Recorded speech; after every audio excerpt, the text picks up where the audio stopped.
This was a man, dressed as a plant, making pigeon noises at people walking by. I said hello, asked if it was okay to take his picture, and then asked why he was dressed as a plant. He said, "I'm just working through some stuff. Thank you for asking. No one asked yet. I've been dealing with stuff the wrong way." My mom just informed me that my first word was quote, so I'm going to make sure my last word before I die will be unquote. You have been blessed with a rare and epic opportunity. One time I saw someone skipping rocks and eating a sandwich along the beach, and I don't know, he just tossed his sandwich in the water and bit the rock and he just stiffened a bit, but I saw him dying inside after realizing what had just happened. Goes to a party and awkwardly follows friend around the entire time. Goes to a family reunion and awkwardly follows mom around the entire time. Goes to hell and awkwardly follows Satan the entire time. My sister's dad opened the freezer and a blob of ice fell on his foot and hurt him, and he was like yelling and hopping, and I was like, hey, maybe you should put some ice on that. So my little sister heard the ice cream truck and tried to grab her money and run after it, but she couldn't catch up, so now she's just kinda lying there on the street. At my funeral there is going to be a closed casket, and then it will be open to reveal that I'm not inside. Instead, they will turn on the ceiling fan and my lifeless body will swing around the room while the Space Jam theme song is playing in the background. Never mind. My mom says I can do that. When I was 15, my friend told me I didn't deserve to have bobs if I wasn't doing anything with them. It's been 6 years, and I still don't know what that means. What should I be doing with my bobs? Should I build a fence, write a symphony, rob a bank? I really don't know. While putting your favorite condiment on a sandwich, you accidentally make a magical occult symbol and summon a demon. You silently take 2 more slices of bread out of the package and make another sandwich. You put it on a plate with a handful of potato chips and hand it to the demon. He takes the sandwich, smiles, and vanishes in a puff of demonic smoke. The next day you get that job promotion you were after.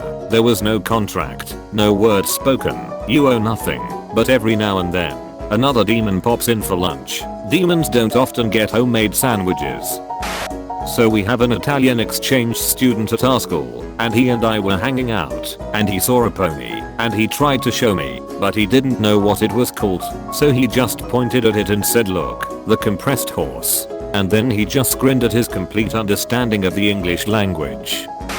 In grade 8 I did a power presentation on whooping cough, and my opening slide was a photo of Whoopi Goldberg coughing, and I was the only person who laughed at it, and I couldn't start the presentation for like 5 minutes because I was laughing too hard at my own joke. I made me laugh.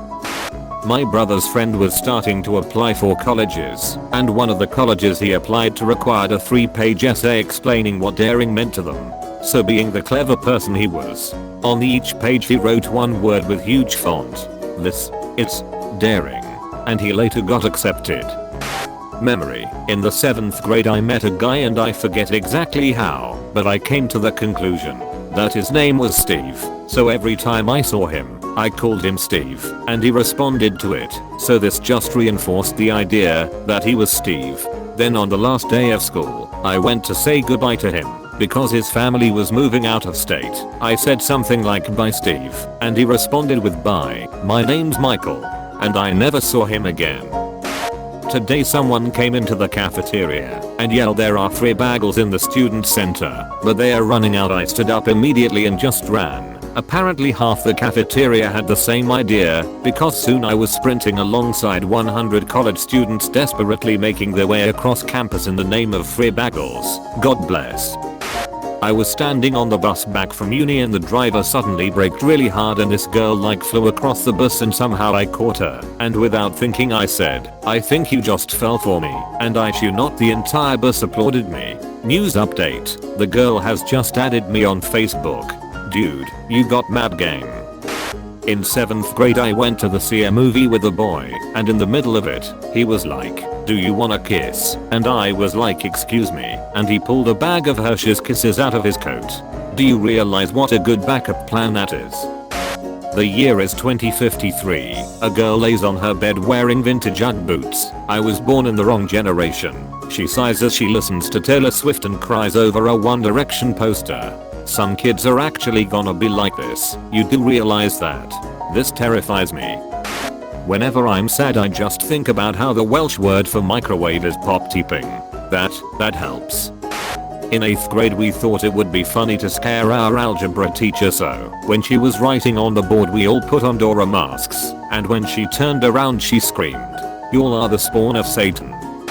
At the dinner table, my sister asked all of us what color we thought her boyfriend's shirt looked like. After we all said gray, she turned to him and said, "Now tell them what color you think it is," and he just quietly replied, "Dark white."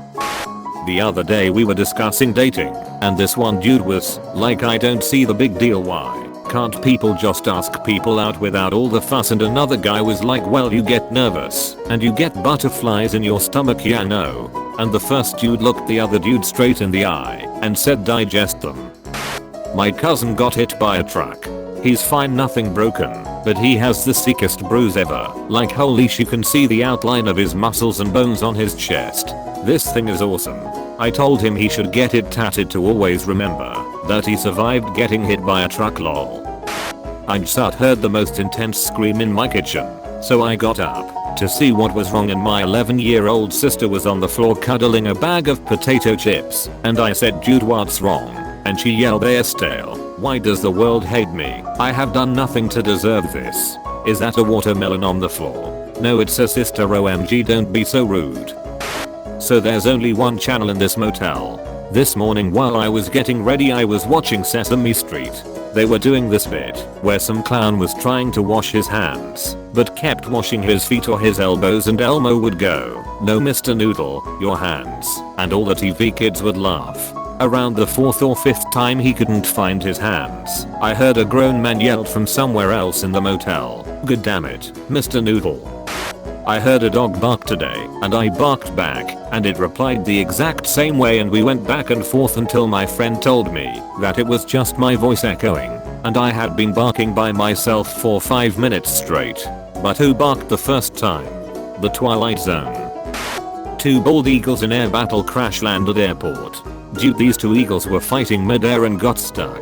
They crash landed at an airport and both survived. How hardcore is that? Look at their faces though. It's like, I swear to God, Jerry. In 9th grade I was getting picked on in class, and this girl was like, "F you guys, leave him alone," and called me over to her seat, and I was like, "Thanks lol," and she was like, "I have something special to show you, don't tell the teacher," and I said okay, and she pulled a guinea pig out of her purse. You live in an alternate world where twins, fraternal and identical, can feel each other's physical pain. You are an only child with no siblings. One day, suddenly, you feel a burning pain in your chest. It's called heartburn. Learn to eat slow, you hooligans. Your kid calls you into their room one night. There's something under the bed. You go down to check it out, and upon inspection, see your child under the bed, and they whisper, "I think there's a monster on the bed." Knock it off and go to bed. My children are twins. They've done this every day for a week. I'm tired. You guys, I'm in Disney World, and this afternoon my blood sugar dropped so low I got separated from my family and somehow bought an ice cream, and then blacked out and woke up on a bench with chocolate sauce all over my arms and Mickey Mouse putting a cold towel on my head. This truly is a magical place.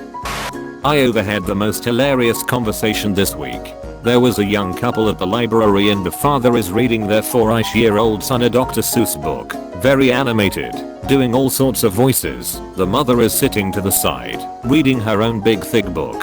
Some are high, and some are low. Not one of them is like another. Don't ask us why. Go ask your mother. Let's ask her, "Hey mother, why is no fish like another?" Without looking up from her book she deadpans, "Because of biological diversity." When you die, you appear in a cinema with a number of other people who look like you. You find out that they are your previous reincarnations, and soon you will begin watching your next life on the big screen. Too much. My previous incarnations throwing popcorn at the screen and booing. This bee is f***ing stupid. Okay, here is the story of the zombie dog. This dog's name was John. They found him half drowned in a bag of puppies that were not so fortunate as he was, and was taken in immediately. He is a runt, and not quite right, most likely from the whole half drowned thing. but a very loving dog. The problem with John was that he smelled like death, and no one knew why. Vets couldn't figure it out. It was obviously some kind of skin problem, but they had no idea what kind. All anyone knew was that if you touched him, you would smell like death too, so you couldn't pet him, and that for some reason, the only thing that made the smell go away was being around other dogs. So they got another dog and the death smell stopped, and John lived a very happy life. When he was getting old, maybe about 15 years, part of his skull caved in, just like that, suddenly had a huge dent in his head, and he was totally fine, didn't notice it, didn't affect him at all. Just this massive dent right there in his head where his skull had collapsed in on his brain.